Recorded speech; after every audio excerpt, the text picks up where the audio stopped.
पिशाच एक प्रेम कथा एपिसोड नंबर 1। सन 2003 दिन सोमवार। आज कितने सारे काम हैं और सारे मेहमान भी आने वाले हैं। और यज्ञनी कहाँ रह गई? माँ जी मैं आ गई। वो रास्ते में एक कुत्ता पीछे पड़ गया था इसीलिए लेट हो गई। हाँ तेरा रोज़ का यही है, कभी कुत्ता तो कभी ट्रैफिक या फिर कभी तबीयत। मुझे उल्लू बनाना बंद कर दे, मैं सब समझती हूँ। ये बाल मेरे धूप में सफ़ेद नहीं करे हैं। वो माँ जी वो। हाँ हाँ ठीक है। अब जल्दी जा और रसोई में बहू की मदद कर। आज मेरा पोता रुद्र पूरे 10 साल बाद अब्रोड से लौट रहा है। और हाँ देखना किसी भी चीज़ में कोई कमी ना हो, वरना वो किसी को नहीं छोड़ेगा। उसका गुस्सा बचपन से ही बहुत ज़्यादा है। बचपन से ही वो किसी की नहीं सुनता और जो करना होता है वो करके रहता है। हाँ माँ जी आप बिल्कुल सही कह रही हैं। रुद्र बाबा बचपन से ही बहुत गुस्सैल हैं। याद है बचपन में मैं एक बार मेरे से गलती से उनकी चॉकलेट गिर गई थी तो उन्होंने मुझे पीछे वाले स्टोर रूम में बंद कर दिया था। वो तो अच्छा हुआ कि वहाँ पर छोटी मालकिन आ गई और उन्होंने दरवाज़ा खोल दिया। हाँ पर वो ऐसा हमेशा से नहीं था। उसका व्यवहार तब से है जब अंकुश और शालिनी इस दुनिया से चले गए थे। उस वक्त से रुद्र बहुत गुस्सैल हो गया है, पर दिल का अच्छा है।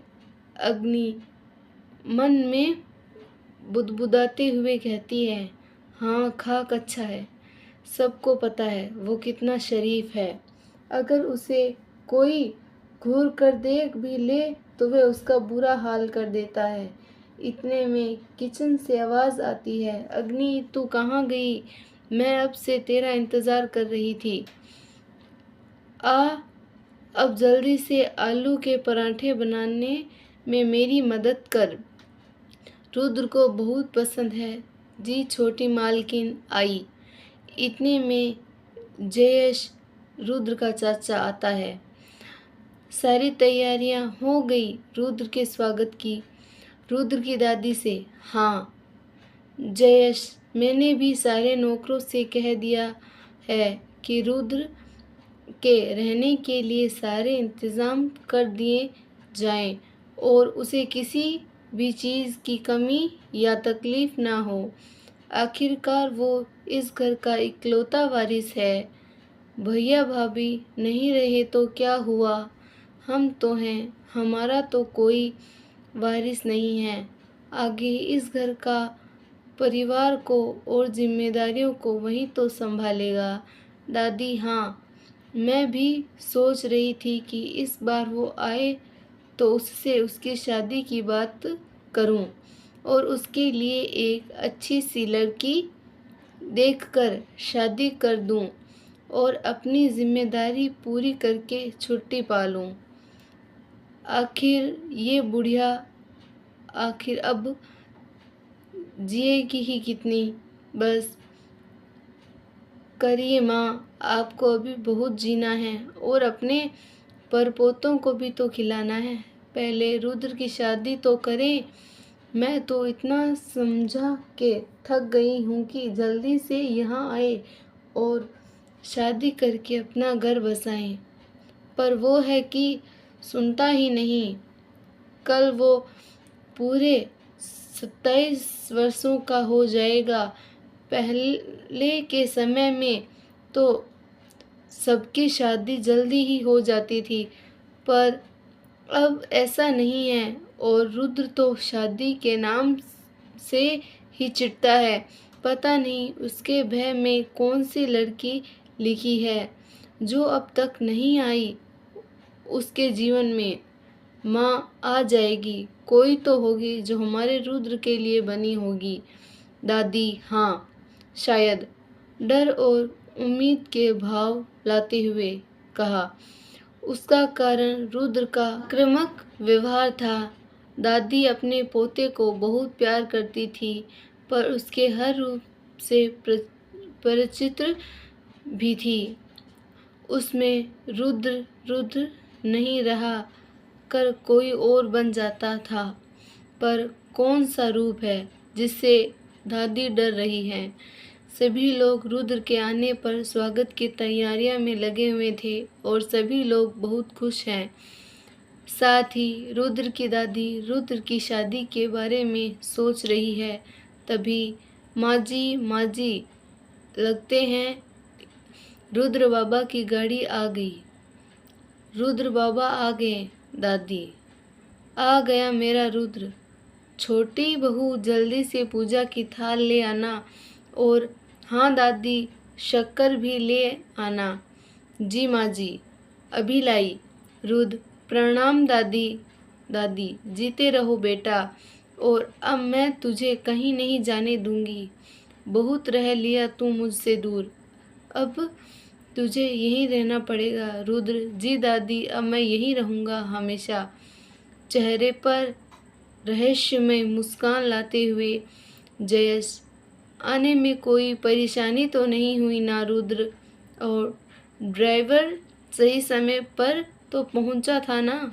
रुद्र जी चाचा जी मेरे सही समय पर आ गई थी, फिर ट्रेन भी और ड्राइवर भी। जैस अच्छा तो तू गाड़ी चला कर क्यों आया और ड्राइवर कहाँ है? रुद्र वो छोटी सी बात हो गई चाचा जी, तो वो अब आता ही होगा। जैस क्या बात हो गई रुद्र? रुद्र अरे कुछ नहीं, वो मेरा सामान लाते हुए गिर गया था स्टेशन पर, तो मैंने भी गिरा दिया उसे पुल से। जैस पर बेटा दादी अरे सारे सवाल जवाब यही करोगे क्या? बच्चे को अंदर तो आने दे। कितनी दूर से सफ़र करके आया है, थक गया होगा। इतने में छोटी बहू कला आती है आरती की थाल लेकर। कला ये लीजिए माँ जी पूजा की थाल। दादी हाँ लो। रुद्र दादी मुझे यह सब पसंद नहीं है, मुझ पर मैं सब मत किया करो। मेरा यह सब पर विश्वास नहीं। दादी हाँ हाँ मुझे पता है, मुझे मत सिखा, बस चुपचाप खड़े रहे। फिर दादी ने उसकी आरती करी और दही शक्कर खिलाया। अब आजा। रुद्र जी दादी। फिर सभी लोग खाना खाते हैं और थोड़ी बहुत बातें करते हैं। दादी तुम्हें रजत कमरा दिखा देगा और अगर किसी भी चीज़ की ज़रूरत होगी तो मुझे बता देना। जा अब आराम कर ले रजत। मालिक आप आ गए। आपके बिना तो यह घर सूना सा हो गया था, अब आप आ गए हैं तो अब फिर से इस घर में रौनक आ जाएगी। रुद्र मुझे देखकर अच्छा लगा। मुझे सब पता है इस घर में कौन अपना है और कौन पराया। रजत मालिक आपको कभी भी किसी की काम हो बस मुझे याद करना, मैं हाजिर हो जाऊंगा। मेरा सौभाग्य होगा अगर मैं आपके काम आया तो। रुद्र ठीक है, अब मुझे मेरा कमरा दिखा, देखूं तो जो छोड़ के गया था वही है या फिर बदल गया। रजत नहीं मालिक, आप जैसा छोड़कर गए थे मैंने बिल्कुल वैसा ही रखा है, किसी को भी इस रूम के आसपास भटकने नहीं दिया सिवाय दादी जी के। रुद्र इसीलिए मैं तुम पर इतना भरोसा करता हूँ। तुम ही तो हो जो बचपन से मेरे साथ देते हो जब कोई मेरा साथ नहीं देता। रजत आप भी तो मुझे गरीब को इतना मानते हैं। रुद्र ठीक है, अब मेरा सामान यहाँ रख और जा, मुझे आराम करने दे। रजत भी मालिक जैसा आप कहें। रुद्र फिर अपने रूम को अच्छे से देखता है। हर एक चीज़ उसी तरह रखी हुई थी जैसे वह छोड़कर गया था। उसके कमरे का हर एक कोना उसकी बचपन की याद बता रहा था। उस सब याद आ रहा था, धुंधला सा ही पर आ रहा था। उसके मेडल जो उसे निशानेबाजी में मिले थे, उसका पुराना दूरबीन जिससे वह चिड़िया और चील देखता था, और वह भी कि किसी तरह उसके मम्मी पापा इस दुनिया से गए थे और वो अकेला ही रह गया था। और फिर उसे वहाँ से दूर शहर पढ़ने के लिए भेज दिया गया था, और उसके बाद विदेश। उसके पल नहीं यादों में बीच टेबल पर रखे एक आईने पर उसकी नज़र गई, जो कि बहुत पुराना हो गया था और वो उल्टा रखा हुआ था। पर उसको देख रुद्र के चेहरे पर भाव बदल गए और वो बहुत डर गया और डर के मारे दूर हट गया और नीचे गिर गया। उसके चेहरे पर पसीना आ गया था, वो अपने होश में नहीं था। उसके हाथ से टेबल पर रखा एक फूलदान भी गिर गया था, जिसकी आवाज़ सुनकर वहाँ दादी आ जाती है, क्योंकि उस वक्त वहाँ से गुजर रही थी। दादी, क्या हुआ रुद्र? तू इतना घबराया हुआ क्यों है और इतना डर क्यों रहा है? रुद्र, वो दादी, वो वहाँ आईना है। जो इतना कहकर वो डर की वजह से दादी से गले लग जाता है और पीछे छुपने की कोशिश करता है। दादी, उसकी नज़र तुरंत टेबल पर रखे आईने पर जाती है और वह कहती है, रजत, मैंने कहा था ना इसे यहाँ से हटाने के लिए। तूने अभी तक हटाया क्यों नहीं? जा जल्दी और इसे खाने में रख। रजत, जी दादी, अभी ले जाता हूँ। आखिर क्यों रुद्र उस आईने से डर गया था? क्या राज है उसके बचपन में? उससे दादी भी परिचित है। दादी, रुद्र तू डर मत, मैं तुझे कुछ नहीं होने दूंगी।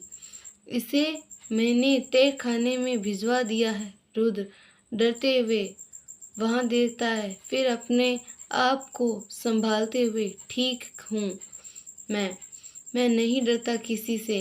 मैं रुद्र प्रताप सिंह हूँ, मैं सबको सामना कर सकता हूँ। दादी, हाँ, मेरे रुद्र बहुत बहादुर है, वो किसी से नहीं डरता। रुद्र थोड़ी देर तक यूं ही नीचे बैठा रहता है, मानो उसके मन में बहुत कुछ चल रहा हो। वो अपने दिमाग में पुराने अतीत से लड़ रहा होता है। फिर एकदम से खड़ा हो जाता है और बोलता है, अब मैं ठीक हूँ और सोने जा रहा हूँ। गुड नाइट दादी। और वो बिस्तर पर ऐसे ही लेट जाता है, आंखें बंद करके। दादी, ठीक है, ख्याल रखना, गुड नाइट। और सर पे प्यार से हाथ फेरते हुए वहाँ से चली जाती है।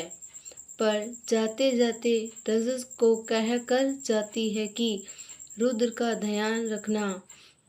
रजत, जी माँ जी। सुबह सुबह रुद्र जॉगिंग के लिए जाता है। उस वक्त सभी लोग सो रहे होते हैं। वहीं अपने बंगले से निकलकर नदी की तरफ जाता है, जो उसके सबसे पसंदीदा जगह होती है। लेकिन वहाँ उसे एक लड़की दिखाई देती है, जो कि एक बकरी के छोटे से बच्चे को बचा रही होती है, जो शायद गली से नदी की बहाव में जा रहा होता है। थोड़ी दूर पर कुछ लड़कियां उसे बाहर आने के लिए बोल रही होती है, पर वह किसी बात पर ध्यान नहीं दे रही थी और उसे बच्चे को बचाने की कोशिश कर रही थी। दीप्ति, बाहर आओ, पानी का बहाव बहुत तेज है, कुछ हो जाएगा तुम्हें। आओ जल्दी बाहर। दीप्ति कुछ देर के बाद वह उस बच्चे को बचा लेती है और उसकी माँ के पास छोड़कर बहुत खुश होती है। और उस वक्त दीप्ति की आंखें अलग ही चमक रही थी। वह उस वक्त बहुत ही प्यारी लग रही होती है। उसके लंबे बाल मानो किसी परी की तरह हों और उस पर किसी का आत्मविश्वास चार चांद लगा रहा है, जिसे रुद्र वहाँ खड़ा होकर देख रहा होता है। तेरे इश्क में इस तरह नीलाम हो जाऊं आखिर, तेरे इश्क में नीलाम हो जाऊं आखिर, हो तेरी बोली और मैं तेरे नाम में हो जाऊं। दीप्ति, देखो यह बच्चा कितना खुश है अपनी माँ के पास आकर। उसकी सहेलियाँ वहाँ तो खुश है, पर तू अपनी हालत देख, पूरी भीग गई है। चल जल्दी, अब तो घर चलते हैं। दीप्ति, अरे हाँ, बाबा ने तो फूल लाने को कहा था और जल्दी आने को भी। उसकी सहेलियाँ, हाँ, पर ये फूल भी तो सिर्फ इसी नदी के पास मिलते हैं ना, वरना इतनी दूर नहीं आना पड़ता। और पंडित जी को भी हर साल यही फूल चाहिए होते हैं ना पूजा के लिए। हाँ, मेरे बाबा को पूजा की सामग्री में कोई कमी नहीं चाहिए, क्योंकि वह गांव की सबसे बड़ी पूजा है। इससे गांव के लोगों की खुशहाली जुड़ी है और मेरे बाबा किसी भी संकट नहीं आने देना चाहते हैं। फिर वह लोग वहाँ से चले जाते हैं। रुद्र में बस चुप कर देख रहा होता है और उसकी सारी बातें भी सुन लेता है। आते हुए पूरे रास्ते वह दीप्ति के बारे में ही सोच रहा होता है।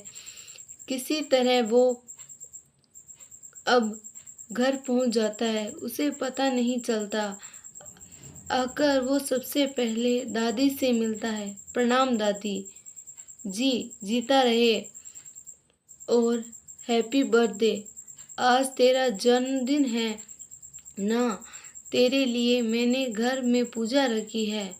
9 बजे पंडित जी आएंगे, तू तैयार रहना। रुद्र, आपको तो पता है ना, यह सब मैं नहीं मानता। दादी, सिर्फ पूजा रखी है और मैंने पंडित जी को भी बोल दिया है। पंडित जी थोड़े उत्सुक होते हुए, कौन है पंडित जी? क्योंकि उसने सुन लिया था कि दीप्ति के पिता भी पंडित हैं। रुद्र कुछ सोचते हुए मन में, लेकिन पंडित जी तो अकेले ही आएंगे ना, तो मैं दीप्ति को कैसे देखूंगा? दादी, क्यों ना इस बार हम सब गांव वालों को बुलाएं और पूजा के बाद भोजन भी करवाएं। दादी, बहुत अच्छा सोचा तूने, पर तुझे तो यह सब में कोई दिलचस्पी नहीं थी ना, तो इस बार क्यों? रुद्र, अरे वो मुझे बस इस बार सोच रहा हूँ कि कुछ अच्छे ही काम कर लूँ। दादी, ठीक है, जैसा तुम बोला है वैसा ही होगा। फिर दादी घर के सारे लोगों को बुलाकर बता देती है कि क्या करना है। सभी लोग अपने कामों में लग जाते हैं। इधर रुद्र बहुत उत्साहित होता है दीप्ति को देखने के लिए और वो तैयार होने लगता है। अब इंतज़ार था तो सिर्फ 10 बजने का। रुद्र जल्दी से तैयार हो जाता है और 10 बजने का इंतज़ार करने लगता है। रुद्र के चेहरे पर बेचैनी साफ दिख रही थी। वह तैयार होकर बार बार ऊपर नीचे कर रहा था। थोड़ी देर बाद ही आखिरकार पंडित जी आ जाते हैं। उनको आते देख रुद्र तुरंत उनके आसपास देखने लगता है। रुद्र मन में सोचते हुए, ये दीप्ति क्यों नहीं आई है? उसके पिताजी तो आ गए हैं। इतने में दादी आती है। अरे आप आ गए, नमस्कार। आइए आइए अंदर आइए पंडित जी। जी धन्यवाद। और सब कुशल मंगल है? दादी जी आपके आशीर्वाद से। और आने में कोई परेशानी तो नहीं हुई ना? पंडित जी नहीं नहीं, आपके यहाँ से एक व्यक्ति आए थे जो हमें यहाँ तक ले आए। चलिए अब पूजा की तैयारी शुरू करते हैं। दादी जी पंडित जी हमने सारी चीज़ें मंगवा ली हैं। धीरे धीरे सभी मेहमान और रिश्तेदार भी आने लगते हैं और गांव वाले भी। रुद्र अपनी खिड़की के मेहमानों को आते हुए देख रहा होता था।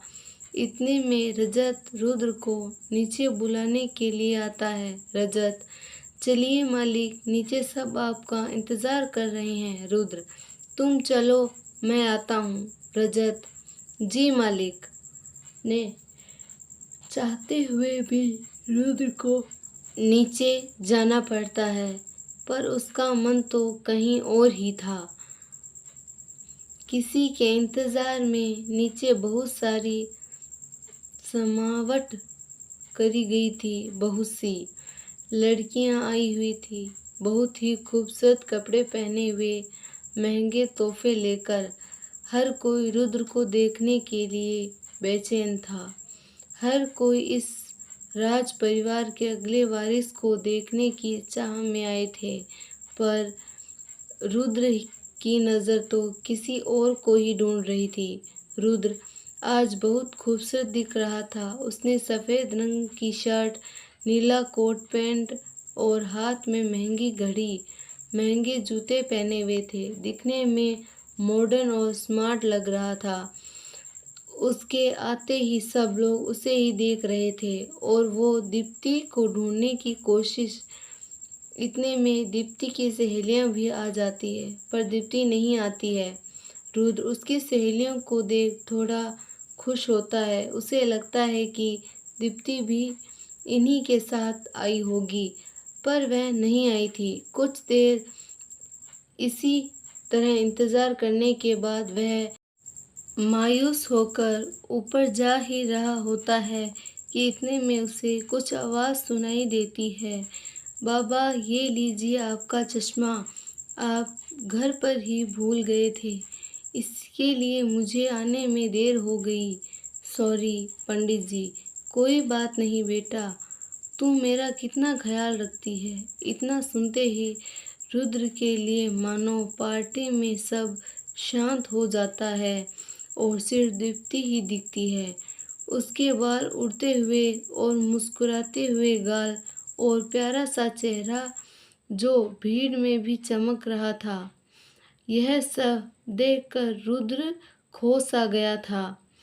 रुद्र जल्दी जल्दी दीप्ति के पास आने लगता है, पर जैसे ही उसके करीब जाता है, इतने में उसकी सहेलियां दीप्ति को बुला लेती है।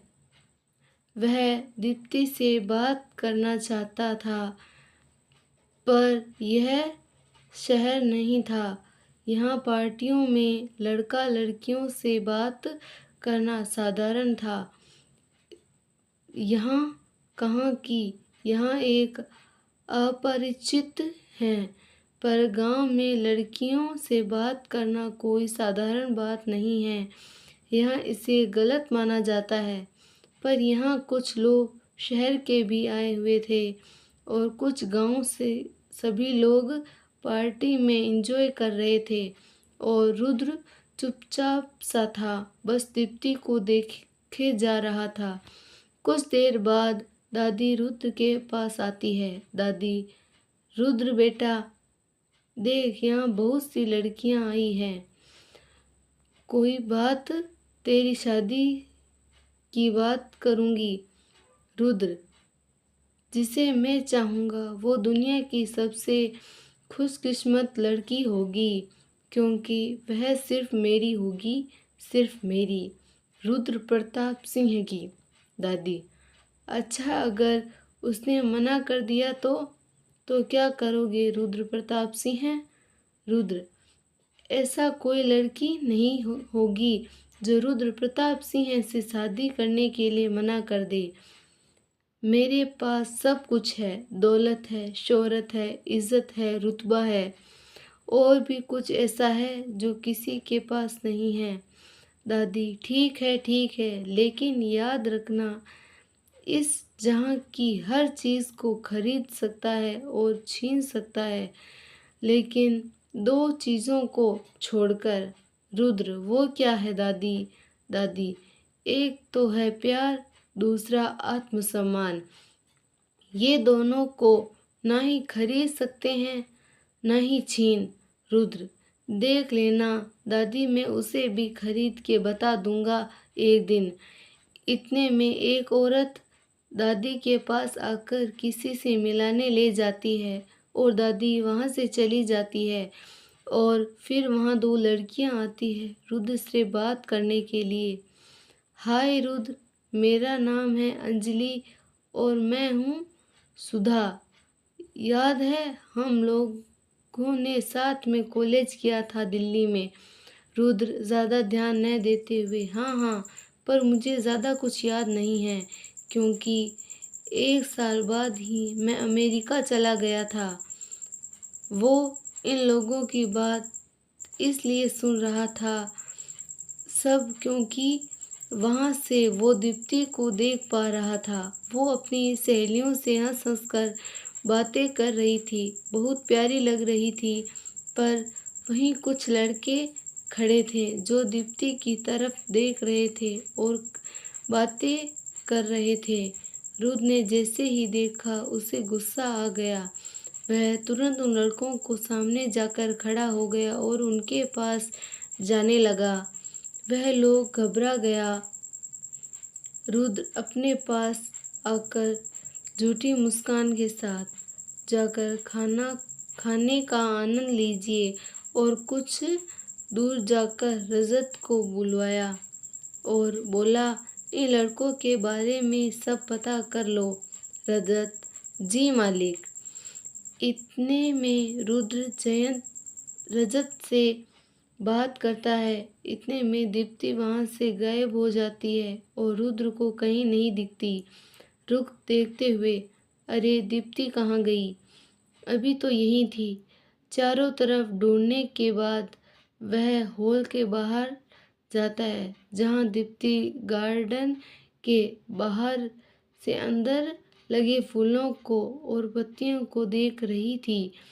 वो भी बहुत आश्चर्य से, क्योंकि उसने इतने प्रकार के फूल नहीं देखे थे। वह हमेशा से ही सिर्फ उसी गांव में रही थी, कहीं बाहर की दुनिया नहीं देखी थी, इसीलिए उसे बाहर की दुनिया के बारे में ज़्यादा कुछ पता नहीं था। रुद्र, ये मंगोलिया का फूल है और ये तुलिप का। दीप्ति, अरे कुंवर सा, आप माफ़ करना, मैं यहाँ आ गई। वो मुझे ये गार्डन बहुत अच्छा लग रहा था और यहाँ के फूल तो बहुत अनोखे हैं। मैंने ऐसे फूल पूरे गांव में नहीं देखे हैं। रुद्र, कोई बात नहीं, आप अंदर भी जा सकती हो। दीप्ति, अरे नहीं कुंवर सा, मैं यहीं ठीक हूँ। रुद्र गार्डन का दरवाज़ा खोलता है और उसे अंदर ले जाता है। दीप्ति अंदर जाकर बहुत खुश होती है। वह फूलों के पास जाती है, उन्हें देखती है और मन ही मन में सोचती है कि कुंवर सा कितने अच्छे हैं। रुद्र और दीप्ति इसी तरह गार्डन में घूमते रहते हैं और रुद्र दीप्ति को देखते हुए सोचता है, आज का दिन कितना अच्छा है, काश मैं कभी ख़त्म ना हो। अगर आपको हमारी स्टोरी पसंद आई तो स्टोरी को लाइक, शेयर और चैनल को सब्सक्राइब करना ना भूलें और कमेंट ज़रूर करें। धन्यवाद।